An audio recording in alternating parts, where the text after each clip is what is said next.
Une opération. Ça s'opère, ça. Hey, ça doit pas faire de bien, se faire jouer là. Le corps caverneux a été sectionné, mais c'est une procédure très simple. Ça dure à peine 1 heure. Il va rapidement retrouver le plein usage de tous ses instruments.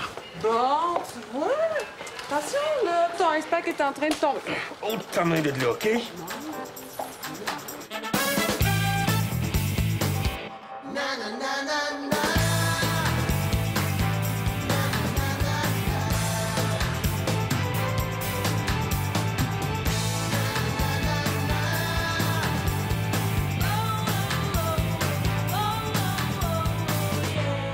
Allô, Esther? Je profite d'un moment de répit pour enfin répondre à ton courriel de la semaine dernière. J'ai bien reçu les 8000 photos de ta nouvelle maison et de tes jumelles. Elles sont magnifiques, mais pour la survie de notre amitié, je te demanderais de ne plus jamais m'envoyer de photos de toi en train d'allaiter. Permets-moi tout de suite d'alléger ton emploi du temps en te disant que tu n'as vraiment pas besoin de t'en venir dessus et sans concorde. Oui, ça fait 1 an que Jacques est parti, mais t'as pas à t'en faire. Je m'arrange bien. Et regardons le bon côté des choses. J'ai tellement de problèmes au bureau que j'ai pas 2 secondes pour penser à lui. Comme dit mon père, il n'y a rien comme un coup de pied au cul pour nous faire oublier qu'on a mal aux dents. I lost my baby, I lost my darling, I lost my friends, I lost my mind. Heureuse d'apprendre que Benoît s'adapte bien à sa nouvelle job de rédacteur en chef. La question est plutôt de savoir si la Suisse s'adapte à lui. D'ailleurs, tu peux lui dire qu'il me doit sa première paye en euros. Sandra et Pierre-Paul sont encore ensemble. Mais je te jure qu'il n'existe pas un lieu assez sacré, un moment assez inapproprié ou un sujet assez insignifiant pour qu'ils puissent pas en faire une engueulade. Vire ça à l'envers, comme à l'endroit, OK? Ça sert à rien et ça coûte cher à produire. Abolis la scène noire puis regarde bien les prix collés dans le plafond. Ben oui, esti. Oh, hey, les prix vont augmenter d'une scène! La scène noire, là, ça fait partie de notre identité. Ben voyons donc, c'est tellement important que le monde se tasse ça dans des pots de confiture parce que c'est trop long à rouler. Hey, c'est qui l'économiste ici, là? Shut up! Au bureau, tout le monde s'ennuie de toi. Et même de Benoît, des fois. Il me demande souvent de tes nouvelles. Sandra parle beaucoup de toi. Ben là, je comprends pas pourquoi je peux pas avoir son espace de stationnement. C'est pas comme si elle allait s'en servir. Je pense que même Charles, s'il était pas si occupé, prendrait un peu de temps sur son horaire chargé pour s'ennuyer de toi. Franck, lui, parvient tout simplement pas à t'oublier. Puis il me le laisse pas oublier. Voyons donc! Je m'excuse, là, mais Esther aurait jamais laissé faire ça. Parce que Esther, elle savait ce que ça voulait dire direction artistique. Esther, elle, avait le respect de l'artiste. Madame Lauzon s'informe souvent de toi. Pas directement, bien sûr. Tu la connais. Madame Lauzon, voulez-vous cotiser pour le cadeau à Jeanne et Léonard? Ils travaillent dans quel département, eux autres? Ben non, ils travaillent pas ici. C'est les jumelles, Esther et Benoît. Tu m'écris qu'il t'arrive de t'ennuyer de rumeurs, de te demander si t'as bien fait de tout laisser tomber pour t'occuper de tes filles et suivre Benoît en Suisse. J'ai seulement une chose à dire à ce sujet-là. Es-tu en dépression post-partum? Peut-être que dans mes derniers courriels, j'ai trop insisté sur mes bons coups comme rédactrice en chef. J'ai oublié de te parler du plaisir de travailler 80 heures par semaine, de rester au bureau jusqu'à 9 heures le soir, de rentrer les fins de semaine parce que, comme dit Michel Lauzon avec son habituelle délicatesse, « Anyway, t'as pas de chum, qu'est-ce que tu ferais chez vous toute seule un samedi matin? »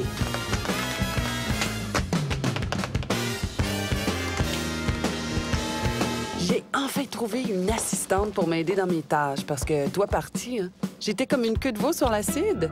Je me disais, personne au monde ne pourra jamais remplir les souliers d'Esther. J'étais sûre de jamais trouver. Mais sais-tu que tu peux encore faire des maudits bons deals pour 15$ de l'heure?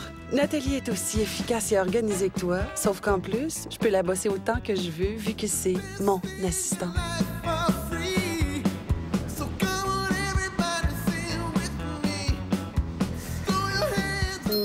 C'est vrai que pendant un certain temps, les étoiles ont été alignées et que tout allait pour le mieux dans le meilleur des mondes. Mais tu connais sûrement le dicton qui dit que tout ne peut pas toujours aller mal dans la vie. Ben, je suis justement en train de vivre la preuve scientifique que tout peut très bien tout le temps aller mal. En tout cas, je peux te dire que ma lune de miel dans mes nouvelles fonctions de rédactrice en chef solo a fini red carré un lundi matin, 24 septembre, à 8h14, très exactement. Quelle heure, là? 8h14.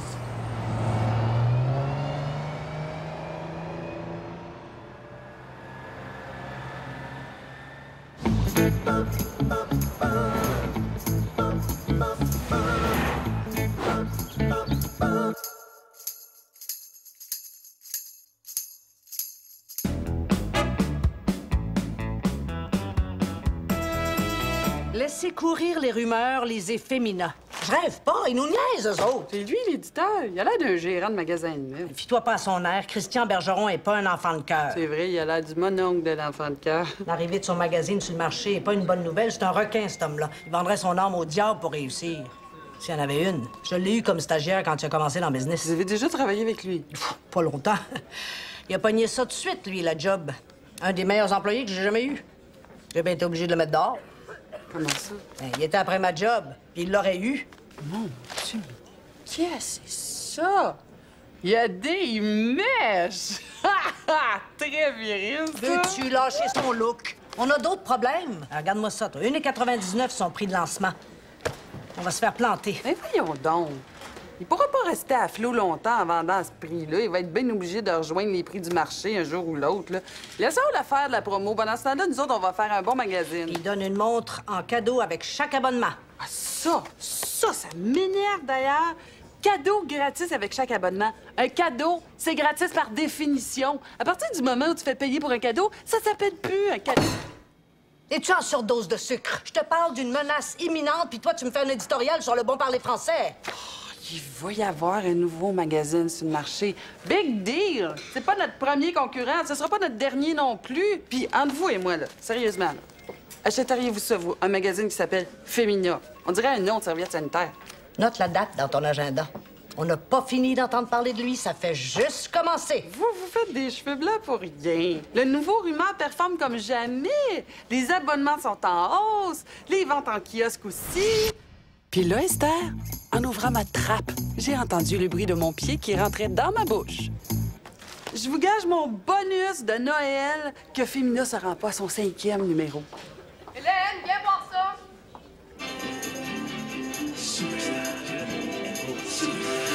As-tu vu le monde qu'il y a là? Quand tu fais autant de bruit, c'est parce que t'as pas grand-chose à dire. Qui est un livre de 300 pages, mais avec quand même pas mal de photos, fait que c'est moins. 5 vedettes au pouce carré. Hein? J'ai déjà couché avec elle. Moi, j'ai déjà couché avec lui quand j'étais jeune. Avec qui? Avec Bergeron. Ah, dis-moi au moins que c'était une question de vie ou de mort. Ouais. Il m'a sorti du catalogue. C'est lui qui m'a donné mon premier spread dans un magazine. Tu sais, Sandra, que pour beaucoup d'employeurs, le talent aussi est un critère d'embauche. Ah, je le sais, mais ça va tellement plus vite de même.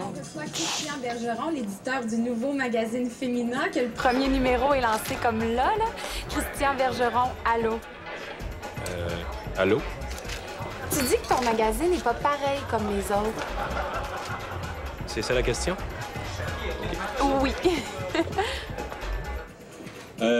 Fémina s'est donné comme mandat de faire un magazine différent. Et pour commencer, Fémina a l'intention Intention de s'adresser aux vraies femmes, hein? Ben oui, parce que nous autres, on s'adresse aux dromadaires. Au centre de nos préoccupations, OK? On a commencé par écouter ce qu'elles avaient à nous dire, et ce qu'elles avaient à nous dire, c'est qu'elles en ont assez des magazines qui leur proposent des images irréalistes de la femme, hein? Ah, voilà ta cassette têtue. Oui, mais Christian Bergeron, tu parles de l'image des femmes que ça se peut pas qu'il y a dans les autres magazines, mais comme la fille sur ton ton cover est genre vraiment pas rejet. Oui, effectivement, elle est assez jolie. Par contre, elle est blanche. Fémina ne sera jamais obligée de refaire faire son cover la toute dernière minute parce que notre mannequin de 22 ans vient de faire une crise cardiaque des suites de son anorexie. Quoi? Comme c'est arrivé au magazine Rumeur encore tout récemment. Comment il sait ça, lui? Il a pas changé. C'est Clarence. Non, je sais. Regarde, je sais. C'était pas anorexique. Tu pensais sûrement que le démon est une invention de la chrétienté pour nous garder dans le droit chemin. Ben non, le diable existe. Je le sais. Je l'ai rencontré. Il s'appelle Christian Bergeron. Hélène Charbonneau. Vous pourriez vous vanter de m'avoir fait passer la nuit au bureau avec votre petit scoop.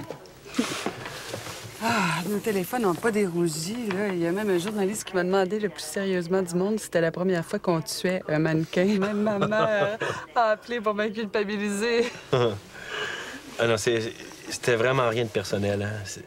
C'était le lancement, il y avait des caméras partout, j'étais nerveux. Je suis peut-être allé un peu trop loin. J'aurais fait pareil à votre place, là.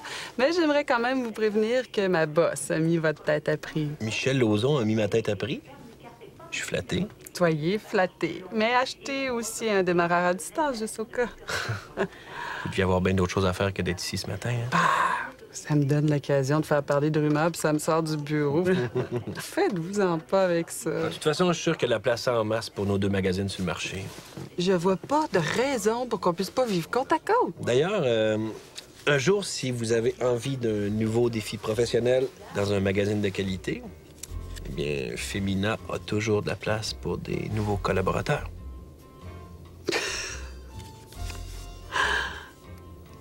Je suis ici pour défendre mon magazine contre vos attaques vicieuses, puis vous m'offrez une job, vous manquez pas de kilos, hein?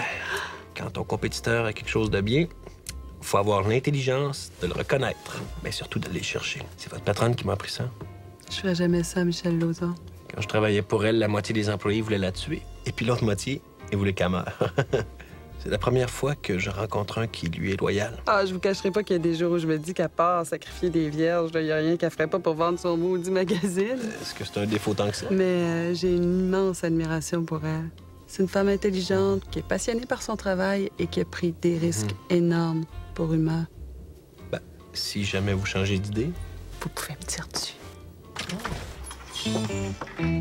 Ça va être à vous?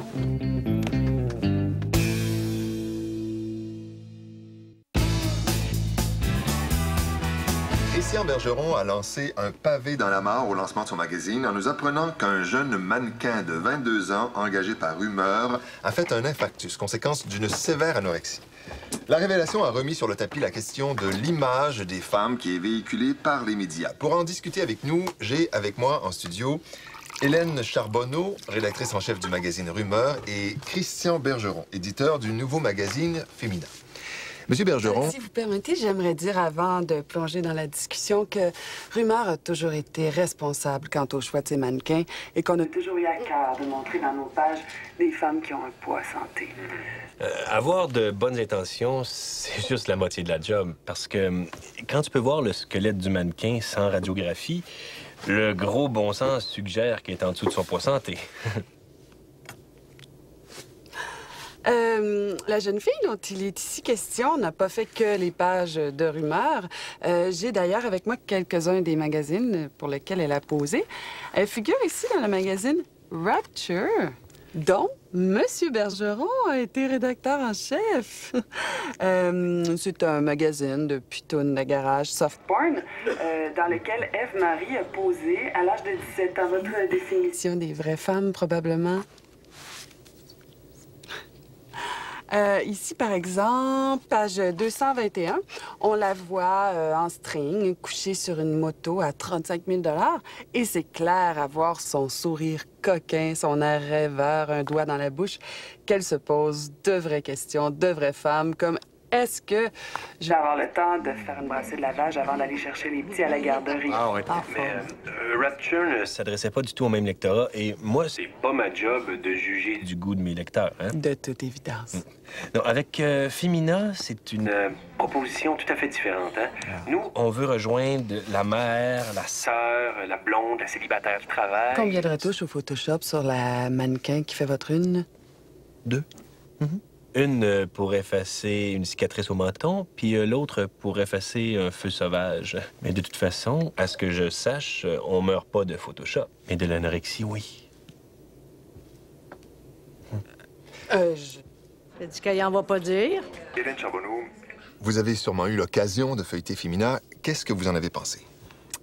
Eh bien, on dit que l'imitation est la plus sincère forme de flatterie. Alors, évidemment, toute mon équipe a été très flattée en feuilletant Femina. Ben, c'est normal de s'inspirer des meilleurs, hein? Oui. Juste avant d'entrer en ondes, Madame Charbonneau me confiait que l'éditrice de Rumeur sacrifierait des vierges pour vendre son magazine.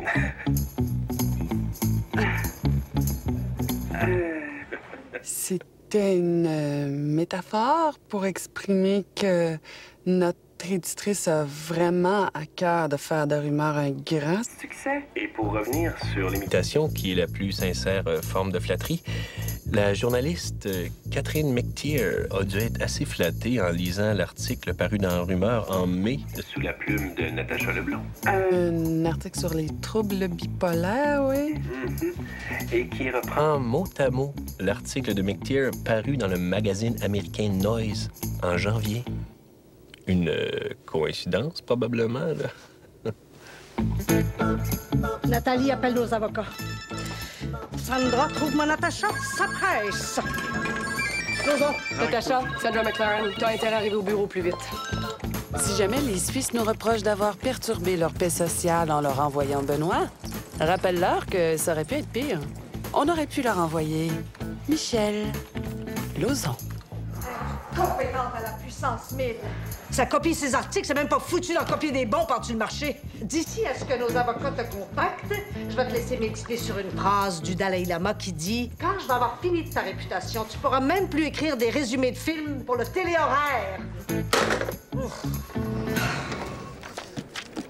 Tiens, regardons qui est là. Judas Iscariote. Comme ça, je sacrifie des vierges pour vendre mon magazine. C'était une métaphore. Une métaphore. Une métaphore qui était complètement retirée de son contexte. C'est drôle, d'où j'étais assise, ça avait plus l'air d'un coup de couteau dans le dos. Pas du tout. Je disais, oui, elle sacrifierait des vierges pour vendre son magazine. Je pense d'ailleurs que l'intention humoristique est claire, là. Mais je lui reste loyale parce qu'elle est franche, directe, passionnée. Vous voyez que quand c'est mis en contexte, là... Puis tu dis ça à Christian Bergeron, après que je t'ai informé qu'il vendrait sa mère pour faire une pièce. C'était stratégique. J'essayais d'endormir sa vigilance pour mieux connaître le personnage, obtenir de l'information et mieux frapper plus tard. OK, c'était pas fort, mais j'ai quand même marqué un ou deux bons points pendant l'entrevue. Natacha s'en vient au bureau, tu vas la rencontrer. Si tu tiens à sa vie, arrange-toi pour que je tombe pas dessus. Comptez sur moi. Hélène, prends rien de lundi à jeudi. OK. Pourquoi? Tu vas assister à l'inauguration de la Maison des femmes lundi.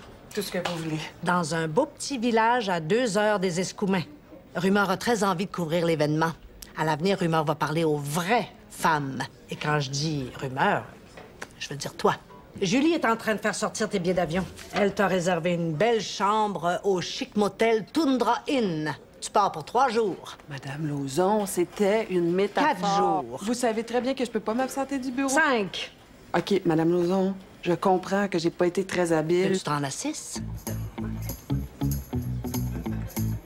Si je comprends bien, je suis en punition. Vois ça comme une métaphore. Je vais l'étrangler. Il m'a tendu un piège, puis moi, j'ai couru dedans comme une poule pas de tête. Ça n'a pas sorti si pire que ça. Ben là, qu'est-ce que ça te prend? Il l'a ridiculisé. As-tu vraiment besoin d'utiliser ce vocabulaire-là maintenant? OK. Humilié d'abord. Non! J'aurai pas de repos tant que j'aurai pas personnellement arraché un membre avec mes mains. Nathalie! Où est-ce qu'elle est, elle? Elle est pas encore revenue dîner. Hélène! Quoi? Ça va pas déjà assez mal de même. Faut que tu viennes jusque dans mon bureau dire mon nom, en plus! Ben, genre de grosse nouvelle, mais ça intéresse personne. C'est quoi? Ben là, c'était pour me parler sur ce ton-là. Je sais pas si ça me tente de te le dire. Ouch! Parle! Qui? Je trouvais ça bizarre que Bergeron soit au courant au sujet de l'affaire d'Ève-Marie, parce qu'on avait gardé ça pas mal secret quand même. T'as fait une enquête souterraine et discrète auprès de tous les employés de Rumeur en tentant d'analyser les motivations de chacun, d'avoir intérêt à couler pareille information et pour découvrir à qui profite le crime. Et c'est comme ça que t'as compris qu'il y a un traître parmi nous et tu t'apprêtes à nous dévoiler son nom. Plus simple que ça. Je viens d'aller changer mon auto de côté, là. Puis j'ai vu ta secrétaire dans l'auto de Bergeron, puis ça avait l'air bien cosy. Je vais le tuer!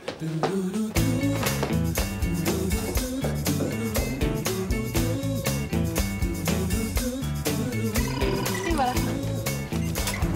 Bonjour. Le bureau de Christian Bergeron? C'est par là-bas. Non, vous pouvez pas y aller tout de suite, là. Pas long, juste le temps d'y arracher la tête avec mes dents. Non, il est pas... Bergeron? J'ai pas touché, vous êtes témoin, là. Nathalie!